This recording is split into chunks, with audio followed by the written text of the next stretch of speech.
भारतात आढळला पहिला HMPV व्हायरसचा रुग्ण। बंगळुरूमधील 8 महिन्यांच्या बाळाची चाचणी सकारात्मक।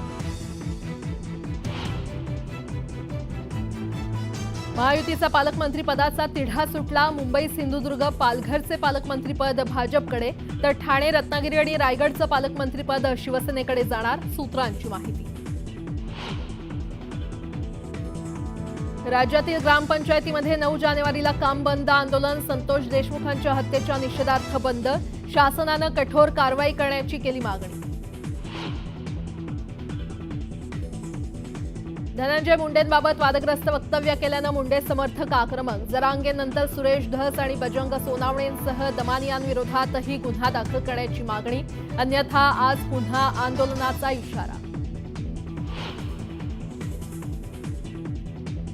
आमदार सुरेश धस यांचे गुंड निलेश घायवळ सोबतचे व्हिडिओ व्हायरल। घायवळवर दाखल आहे धसांनी आरोप केलेल्या बिक्कडवर धमकी दिल्याचा गुन्हा। व्हायरल व्हिडिओमुळे नव्या चर्चेला उधाण।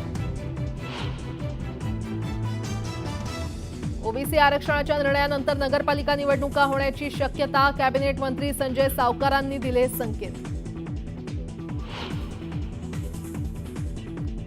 संभाजीनगर क्रीडा संकुल घोटाळा प्रकरण। आरोपी हर्ष कुमारनं घेतलेला आणखी एक प्लॉट जप्त। नातेवाईकांच्या नावानं प्लॉट खरेदी केल्याचं तपासात उघड।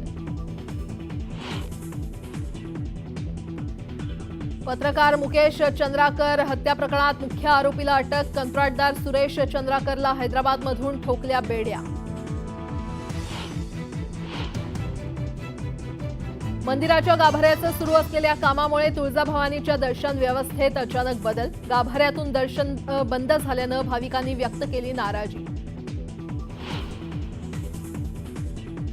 आणि काश्मीरमध्ये पुन्हा तुफान बर्फवृष्टी। श्रीनगरसह गुलमर्ग आणि सोनमर्गमध्ये बर्फाची पांढरी चादर। पर्यटक लुटतायत बर्फवृष्टीचा आनंद।